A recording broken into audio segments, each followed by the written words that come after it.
Hey friend, quick note. I'm taking a summer break to rest, realign, and finish some exciting things behind the scenes. While I'm away, I'm sharing some of the most loved episodes. Look for power replays in your feed. Whether this is one of those episodes or this is a gem you found on your own from the archives, enjoy. Wishing you a joyful summer, and I will see you in October. In this episode, I'm sharing 11 must-know tips to have the best pregnancy, birth, and postpartum experience.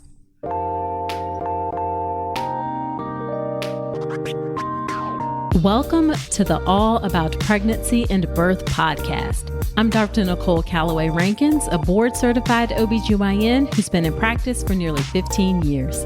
I've had the privilege of helping over 1,000 babies into this world, and I'm here to help you be calm, confident, and empowered to have a beautiful pregnancy and birth.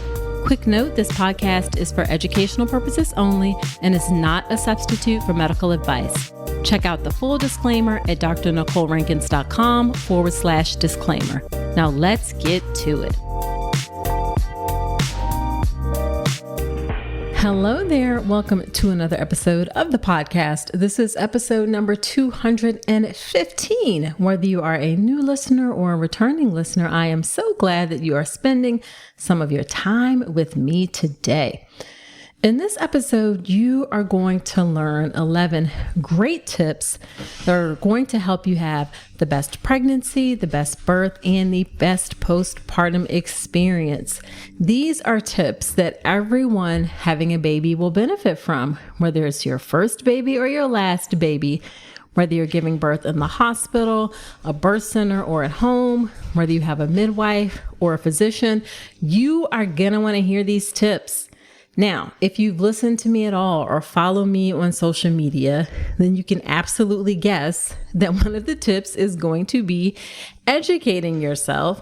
So let me tell you about a great education option that I have for childbirth education. That's the birth preparation course.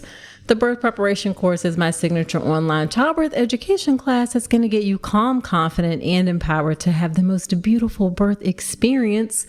I've had thousands of folks go through the course, and I'd love to have you too. So check out all the details of the birth preparation course at drnicolerankins.com/enroll.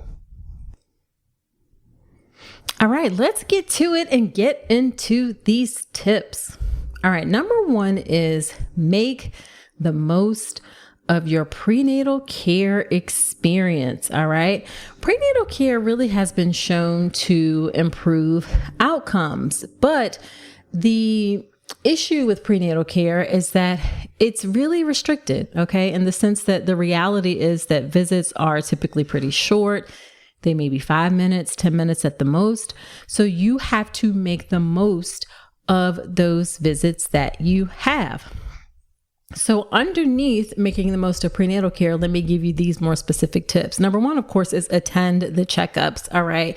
We know that the checkups are important for monitoring the health of you and your baby, checking on your blood pressure, checking how the baby is growing, all of those things. There are also scheduled tests that need to be done at certain times during pregnancy. I actually have a guide that gives you all of the tests that are to be done during pregnancy. You can grab that free guide on my website at drnicolerankins.com/prenatal. But definitely attend all of your appointments, because that's going to be like the first step to making the most of prenatal care. And you want to go to your appointments, however, prepared and ready to ask questions. Now, I am a team Android person, like Android all the way. So on my phone, I would open up something like a Keep Note in order to keep track of things. So what I want you to do is open up whatever, Android or Apple, a note on your phone for your prenatal appointments. This is a place that in between appointments, you can jot down, put those questions, right? We all carry our phones around with us all the time. They're like personal computers. You want to open up that note, jot those questions down so that you can bring them with you to your appointments. That way you have this central place that you can always discuss things. You can even share the note with a partner so you guys can keep one running document of things. It can also be a great place to keep records, okay? So that you can jot down any thoughts or things that you got from the appointment. All right. So make that list of questions and topics and things that you want to discuss so that you can make the most of those quick appointments. This is going to help that your questions, your concerns are addressed and you're not like leaving and realizing, oh, I forgot to ask this, I forgot to ask that. And again, that note is a great place to keep records. Jot down anything, any important discussions or decisions that happened. It'll help serve as a reference to help you keep track of your care. It can be really useful if you're in a practice where you see different providers every visit, or if you decide to switch to another healthcare provider. All right. Now, of course, your doctor keeps records, but you don't have any control over the records that they keep. You do have control over the records that you keep. So keep those good notes. It doesn't have to be anything detailed or, write a dissertation, but keep notes so you know what's going on. Definitely also register for a patient portal. These days, a lot, if not most places have electronic medical records, and you can register for a patient portal to see your results and things like that. Now, we'll give a caveat about the patient portal. Any labs that you get done or test results are going to show up in your portal right away whenever the results are available. There's actually a law that mandated that, and your doctor may not have seen the results yet. So don't freak out and call your doctor, at 11 o'clock at night when a lab result shows up, or over the weekend when a lab result shows up, because they probably have not had an opportunity to look at it. So definitely call or follow up about those things during regular business hours, because it can be kind of frustrating, I'll be honest, for physicians getting these calls and concerns when they haven't even had a chance to look at those lab results yet. And then also the benefit of the patient portal is that you can send messages. A lot of doctors use robust message systems where you can communicate with the nurse and get a lot of your basic questions answered as well. So make sure you keep records as part of your prenatal appointments, and definitely register for those patient portals. And someone's going to ask, I know I can hear it, somebody's going to ask, what about recording appointments? You can definitely, if you feel like that's helpful to you, record appointments. Maybe it's for something that is like a big discussion about something, but you should for sure ask someone's permission before you record. It's not cool to just record someone without their permission. You should really let them know that you're recording the conversation. I think there are rare circumstances where you would need to secretly record things. That's only if there's a contentious sort of thing going on. So in general, you can ask, hey, it helps me to record, if that's something that is better or useful for you. Okay. Now, also under making the most of your prenatal care is communicating your concerns. You definitely want to clearly express your preferences, the things that are important to you, your values, the things that you want for your birth. I say this in my birth plan class, that you cannot just show up to the hospital with your birth plan and then all of a sudden think that they're going to necessarily honor what is in that. You want to know well before you get to your birth that the things that you want will be honored. Your prenatal visits are the time to discuss things because it's not a rush. It's not an emergency. You're not in labor. Things are a bit more low key. So you want to discuss things like your pain management options. You want to discuss things like, or pain management preferences, I should say. You want to discuss things like, I don't want to be induced, or I do want to be induced. You want to have these discussions during your prenatal period. Okay. Maybe it's something like, I'm really uncomfortable with cervical exams. Can you please put that in the chart? So when I go to the hospital, there can be a note of it. Just use that time to really communicate the things that are important for you. That open communication is going to help pave the way for better collaboration and trust and working together. You cannot expect that anyone is going to be able to read your mind about the things that are important to you. Don't leave these things up to chance. All right. Definitely communicate your preferences and concerns during the prenatal period. And then the last thing I want you to understand as part of your prenatal care and maximizing the most of your prenatal care is understanding your rights. All right. You don't have to agree to anything. You have informed consent, refusal of treatment. You have the right to make decisions about your care. All right. Now, I will say the caveat to that is that in order to create and establish a relationship that works well, you want to be making decisions from a place of being informed and being able to explain your rationale or thought process behind that. Do you have to? No, not necessarily. But yes, it's helpful in order to make sure things don't end up being contentious, right? So for example, if you, for whatever reason, I'm trying to think of an example, like if you don't want Pitocin postpartum, even though Pitocin has been shown very clearly to help reduce postpartum hemorrhage, then you want to say, okay, this is why I'm concerned. And you want to bring this up ahead of time, okay? Not like right immediately postpartum. This is why I'm concerned. This is why I don't want to do it. And be open and flexible to new and different options, or choosing different things, or being open to learning different things. I guess I'm saying all that to say is understand your rights, but make sure you're making decisions from a place of being informed. Okay. Know that you don't have to accept anything. You can refuse anything. I think this comes up a lot around labor induction, for instance. People are pushing induction, maybe sometimes unnecessarily. So just know what your rights are. You don't have to agree to anything, but I want you to be able to communicate your thought process behind something in a clear, concise way. All right. I hope that makes sense. Okay. And just keeping it in like a respectful and collaborative manner. All right. Your voice, of course, absolutely matters. And you absolutely need to take an active part of your care. And this is how you're going to have the best pregnancy and birth experience. Okay. So all of that was under make the most of prenatal care. Number 2 is build a support system. Your support system, the first part of your support system is going to be choosing a supportive doctor or midwife, whoever you choose to see.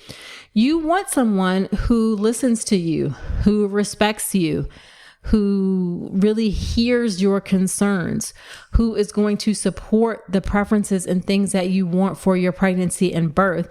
And if they don't want to, or they feel like they can't, that they are explaining their rationale why. All right. When you have that good rapport with your healthcare team, and it may be more than just one doctor because you may see several doctors, that's going to make it so much easier to advocate for yourself, both during your prenatal appointments and any discussions that you have. So the first thing you want to do in your building your support system is choosing a supportive doctor, choosing a supportive midwife, choosing a supportive practice structure. Okay. And also I will add choosing a supportive hospital. The half of your birth is the person who's there. The other part is the hospital where you give birth. So you definitely want to choose a hospital that you know has information about, or has practices in place rather, that are going to support the things that are important for you.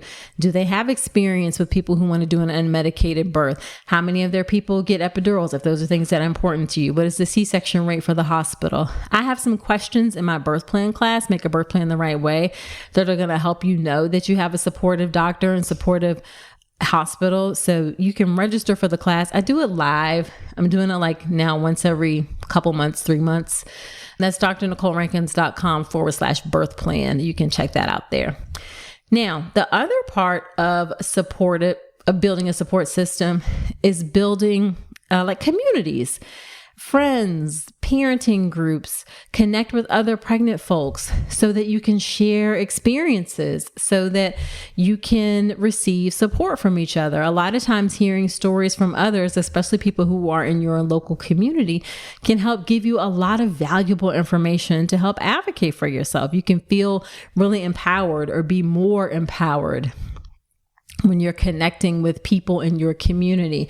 So try to connect with other parents, try to connect with other friends who've had children so that you're not feeling so alone in the journey and you have that support system around you. And then the final piece of building a support system is professional help. You may seek out professional help. I know sometimes it can be prohibitively expensive, but seek out professional help with a birth doula. Having a birth doula has been shown to decrease your need for pain medication, increase your chances for vaginal birth. These are studies that show that, and people really appreciate having a great doula. So seek out professional help with a birth doula. Also, a postpartum doula may be something that you look into as well, where people can provide, or a doula can provide that support for you postpartum. And a lot of people don't realize that having a postpartum doula doesn't necessarily mean that someone is there every day. It may mean that they come once a week or twice a week. You can stretch it out a little bit. Even those few hours of support can be really helpful in helping you show up as a better parent, okay? Other things you need in your support system are a lactation consultant. You want to identify a lactation consultant before you give birth, so you know someone that you can reach out to. Check with your insurance, see if it's covered, find someone. It's much better to have that information and not need it than to be scrambling afterwards. In most hospitals, you're going to see a lactation consultant while you're in the hospital, but you definitely want to have some information lined up for when you get out of the hospital. And then other professional support systems that you want to look into are a pelvic physical therapist. I so much did not know the benefit of pelvic physical therapist until these last few years of being in practice. Is just not something that OBGYNs have necessarily been connected to, but they can be really, really important, both for helping you during your pregnancy, actually, and helping you learn your body and the right muscles and things to push. And also in the postpartum period, if you're recovering. So definitely consider a pelvic physical therapist. Check and see if your insurance covers that as well. Okay. Number 3, communication with your partner. Communicate with your partner, y'all. Effective communication is so important to maintaining a strong relationship during the period of pregnancy to having a baby, especially if this is your first baby. This is going to be a really transformative time. This is really going to change the dynamic of your relationship for many, many, many years. Okay. Those kids are around for a long time. All right. And the better able you are to communicate now, that's going to help you in those years when after parenting, all right, and just help strengthen your relationship in general. You really want to discuss your expectations with your partner. Do you expect your husband, boyfriend, wife, girlfriend, to do diapers, to do dishes, to cook? Listen, I've been married for 17 years. Let me tell you, don't make people guess what you want. Tell your partner, tell your partner what you want, all right? Discuss your expectations. Share your feelings openly about the things that are important to you, the things that you are concerned about. You are a team. And when you work together, then you are so much better able to navigate any challenges that come your way and ups and downs of parenting. I can tell you, it is never a 50-50 relationship. All right. It's never 50-50. Sometimes it's going to be 20-80 one way, it's going to be 20-80 the other way. It's an ongoing balance and dance about who contributes and what things to the relationship and to parenting. And the better able you are to discuss those things and communicate those things, the better able you are to navigate all of those ups and downs of pregnancy and parenting. Now, the other thing that is important to communicate with your partner is specifically your wishes and concerns surrounding birth. They can definitely be there to help advocate for you during your prenatal appointments. Maybe they don't feel comfortable watching all of the birth and things like that. You want to know what they can and can't do for you. You really need an advocate for you if you're giving birth in the U.S. You've heard me say this before. If you haven't, you'll hear me say it now. The U.S. maternal system is a system that too often takes a patriarchal approach, can take away power from women over what happens in their own bodies, and can be racist. And you really need someone with you to advocate for you just in case. Hopefully you won't need that person with you, but you need someone to be there. And for some people, it's going to be their partner, but not all partners feel comfortable doing that or playing an advocacy role and speaking up. So you want to have that discussion ahead of time, because maybe that means you need to have your sister or your mom or a friend or a doula who can be there with you during your prenatal appointments and during your birth, because you need to have that advocate. There's nothing wrong if the partner doesn't feel like that advocacy role is not something that they feel comfortable doing. And a similar note, doulas don't always feel comfortable doing advocacy as well, right? They may want to do more labor support. So you just want to have those things lined up. Effective communication, again, is key to maintaining a strong relationship as you transition into parenthood or adding a new baby into your mix. Okay. Number 4. Start bonding with your baby, or be intentional about bonding with your baby. While you're pregnant, definitely talk to your baby in your belly. Studies show that talking to your baby actually helps with bonding, and it helps improve your baby's language skills. All right. They will recognize mother's native tongue more than they recognize another tongue after they are born. So definitely talk to your baby in your belly. Also, bonding with your baby may mean doing something like a maternity photo shoot. And y'all forgive me if I'm talking fast. I feel like I'm talking really fast. I get excited about things sometimes. So forgive me if I'm talking fast. Another way of bonding with your baby, again, is a maternity photo shoot. And it doesn't have to be anything complicated. You don't necessarily have to hire a professional. iPhone cameras are fantastic. Cell phone cameras are fantastic these days. You can get a friend to take some pictures, get dressed up, those kinds of things. It doesn't have to be anything major, but a maternity photo shoot can be a great way to help you connect and bond with your baby. Also, during the birth, you want to focus on that golden hour after birth. Skin to skin contact. Skin to skin contact means your baby comes out of your vagina and up onto your belly. It's been shown to help improve bonding. It helps with your baby's transition. Has lots of benefits. So in that golden hour after birth, you want to do skin to skin contact as soon as you can.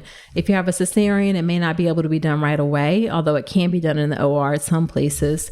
But you want to focus on that skin to skin contact. You want to focus on breastfeeding. If you plan to breastfeed, initiating that within that first hour after birth. And really just holding and touching your baby can help with that bonding. Take time to just cuddle. Take time to sing to your baby. Talk to your baby. These really simple things can help strengthen the bond and promote healthy development for your baby. All right. So be intentional about bonding with your baby. And also know that bonding may not come right away.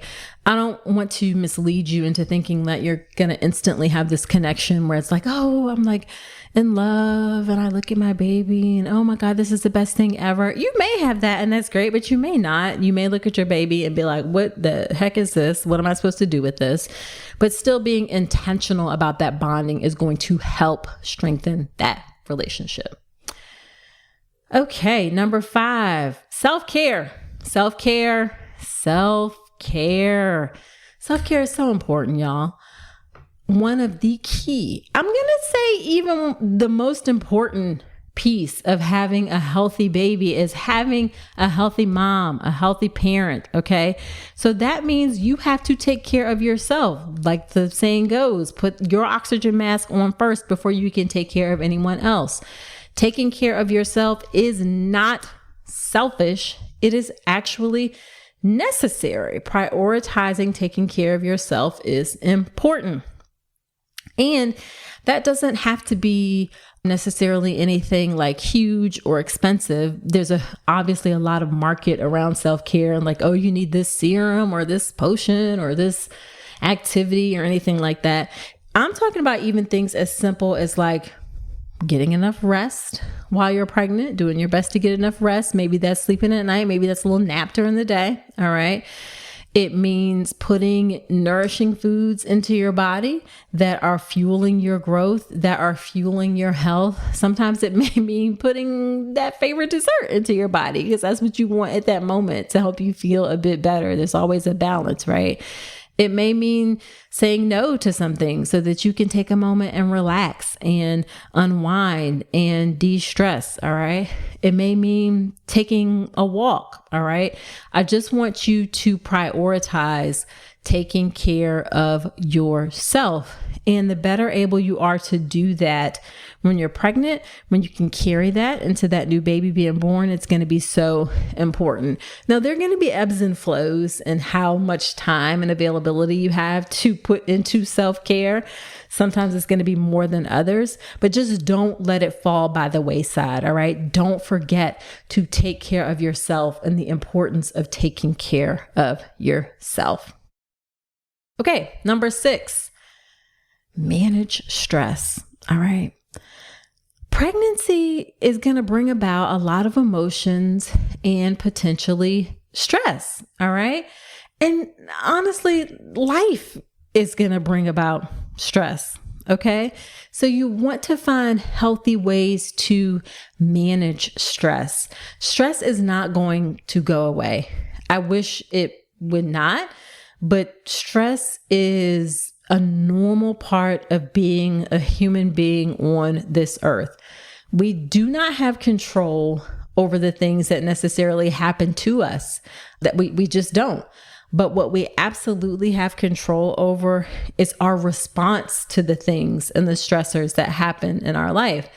And when you come up with a way to actively manage your stress and practice that and put that into place, I guarantee you, you will get better at responding to stress, and things won't be as upsetting for you when those stressful events occur, because again, they're gonna happen.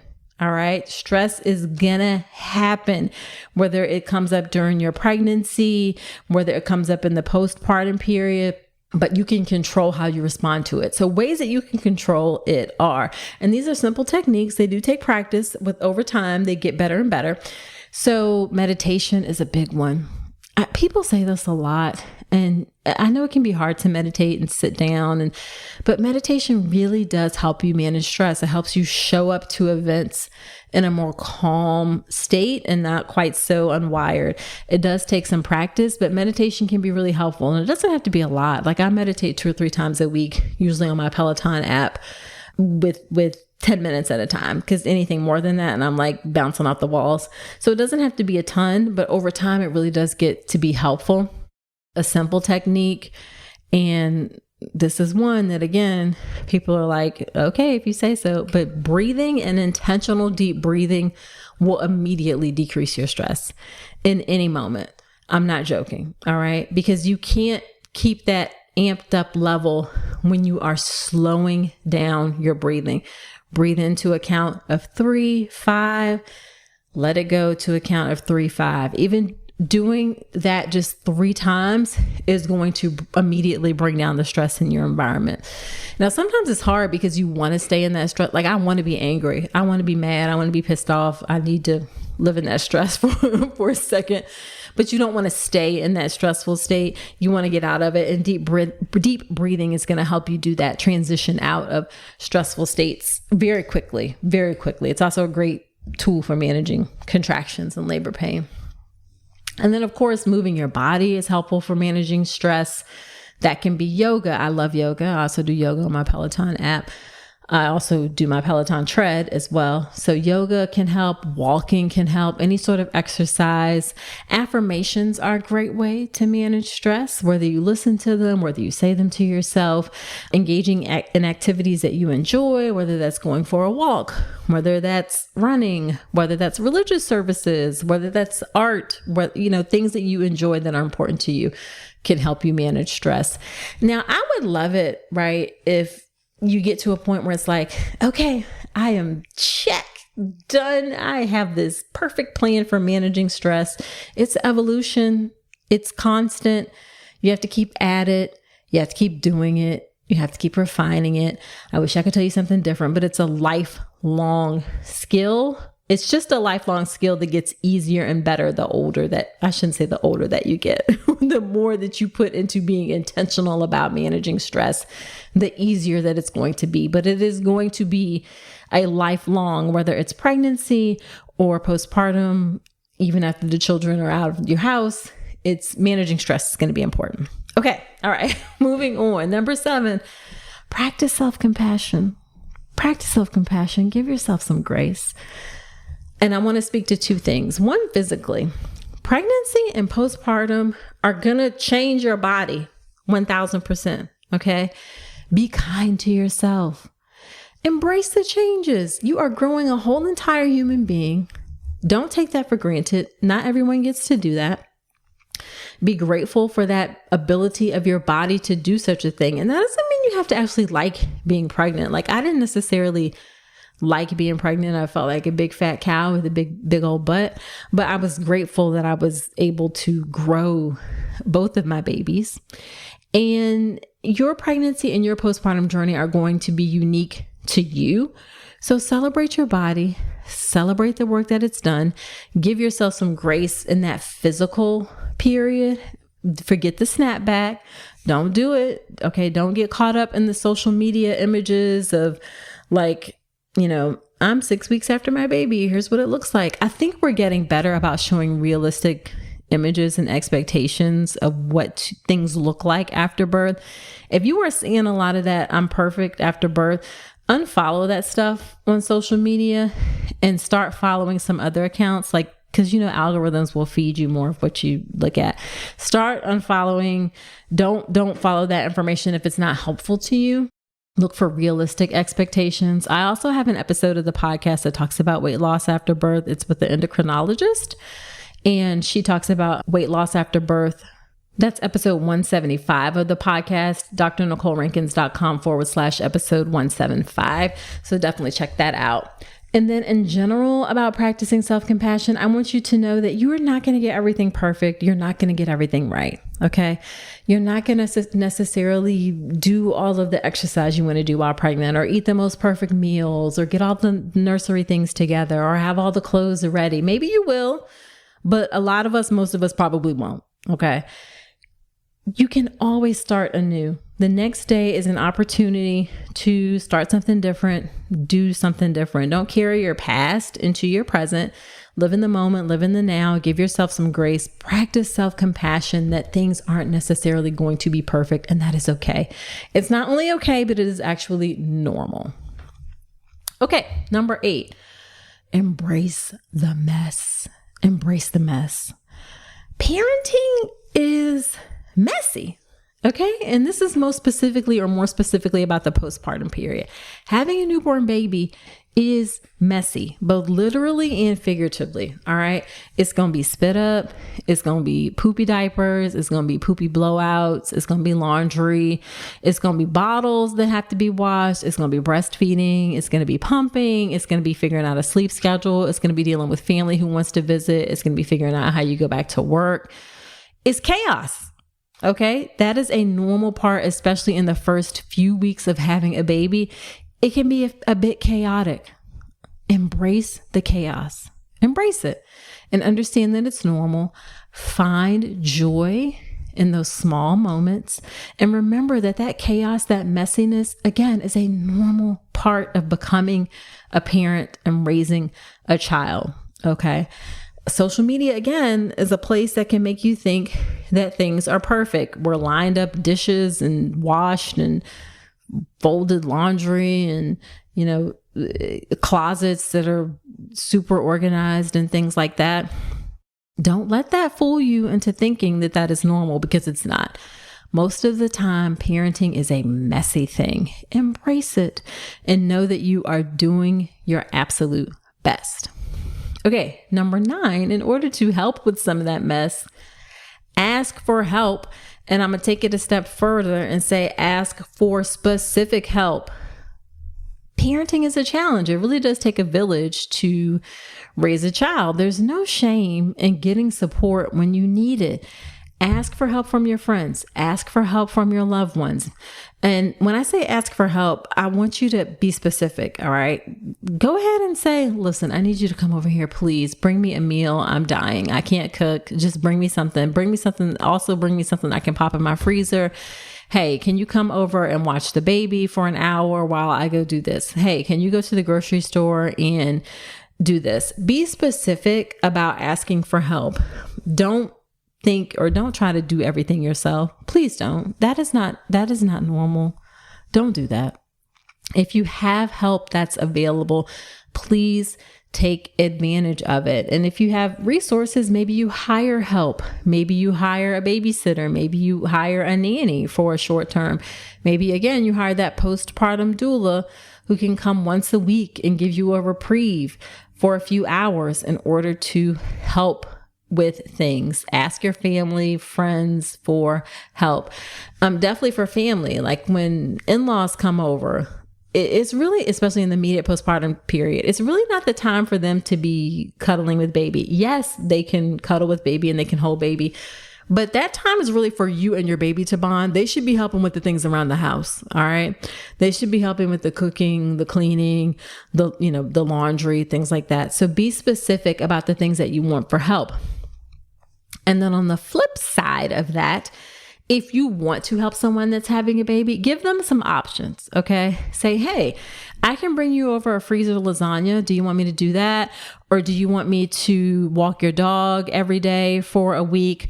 Or do you want me to come do some laundry? Okay. So give people some options, because sometimes people, especially women, have a hard time like saying the specific things that they need. So give them some options, or I can give you do you like DoorDash? I can give you a DoorDash gift card to help so you can order food sometimes. So give people some options instead of just saying, what can I help you with? Give them some specific things that they can choose from. Okay, number 10, we're winding down. Prepare for the unexpected. Again, if you've listened to me for any length of time, you know that I'm going to say, or you've heard me say, the only predictable thing about birth is that it's unpredictable. Same thing about parenthood. It's definitely unpredictable and a bit of a roller coaster ride. So you really need to embrace that unpredictability that comes with it and prepare for that unpredictability. The way that you prepare for that unpredictability is to be flexible, to be adaptable, and to educate yourself. Knowledge is truly power. And when you have knowledge, the better prepared you will be. Of course, that is what you will get here on the podcast. Also attend childbirth education classes.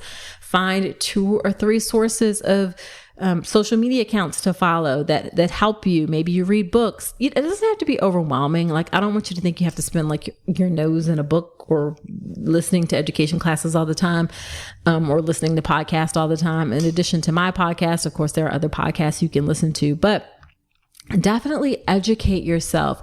When you are prepared, when you have that information, again, from reputable, trustworthy sources, then you will have the tools to navigate the challenges that naturally come with pregnancy, with birth, with being a parent. And it will help you feel more confident. It will help you feel calmer and more at peace with the decisions that you make, and really help you do things from an informed place. Okay. So prepare for the unexpected. Do so by educating yourself. Of course, obviously, I'm going to tell you about the birth preparation course. It's childbirth education to educate yourself. That's my childbirth education class. You can check it out, drnicolerankins.com/enroll. I believe so strongly in childbirth education. Everyone needs to do it. If you don't do my course, do someone else's, because it's really, really important. Okay. And the final one, number 11, and this might even be the most important. Trust yourself. Trust yourself. Stay in tune with your own body and the intuition and the guidance that you receive about your own body and your own baby when your baby is born. Trust your instincts. Advocate for yourself during your pregnancy if something feels off and you need things to be better investigated. That doesn't necessarily mean that something is wrong, but maybe you need some reassurance that things aren't wrong. Okay. Trust yourself and advocate for yourself. You will be your strongest advocate. Remember, at the end of the day, the doctors and nurses, they go home and go on about their business. We go on about our business, and you could still potentially have that problem, right? So you have to advocate for yourself and trust yourself. This is also going to be important when you have a baby. If you think something's going on with your baby, if you have concerns about your baby, trust yourself and advocate for your baby as well. Now, sometimes it can be tricky because the feedback and the things that you get come from a place of anxiety. Like I totally, especially after my first daughter, she was born 8 weeks premature and she had something called duodenal atresia. She had surgery 3 days after she was born. She spent a month in the NICU. I definitely had some anxiety-led concerns because, all of that takes a toll. So sometimes you have to step back for a second and say, are these concerns coming from a real place? Or are they coming from a place of anxiety? But keep working on trusting your intuition and trusting yourself, because that internal voice, especially when you get truly connected to it, when you sit, when you get quiet with it, when you listen to those whispers, they very rarely steer you wrong. Okay. So trust yourself. All right. Just to recap the 11 tips that you need to know in order to have the best pregnancy, birth, and postpartum experience. Make the most of your prenatal care. Number 2, build a support system. Number 3, communicate with your partner. Number 4, actively bond with your baby. Number 5, self-care, self-care, self-care. Number 6, work on a plan for managing your stress. Number 7, practice self-compassion, practice grace. Number 8, embrace the normal mess that happens with parenthood. Number 9, ask for help. Number 10, prepare for the unexpected and educate yourself. And then number 11, trust yourself, trust yourself, trust yourself. All right. And just remember that pregnancy, that parenthood is a journey with so much joy, but also challenges, also surprise things that happen. Cherish those precious moments that occur. Learn from the tough moments that occur. You are so capable of doing this and doing this in such an amazing, uplifting way. So you got this. Trust yourself. Trust yourself. Again, I'll end with that one. That's the most important one. Trust yourself. Trust yourself. Okay. So there you have it. Do me a solid. Share this podcast with a friend. It helps me to reach and serve more people. I am on a mission to serve as many pregnant people as I can. So sharing this podcast helps me to do that. Also subscribe to the podcast wherever you're listening to me right now. And let me know what you think. Hit me up on Instagram. I'm on Instagram at Dr. Nicole Rankins. Shoot me a DM. Let me know what you think about the show, or any tips or any advice or suggestions you have for episodes. My DMs are open. Okay, so that's it for this episode. Do come on back next week and remember that you deserve a beautiful pregnancy and birth.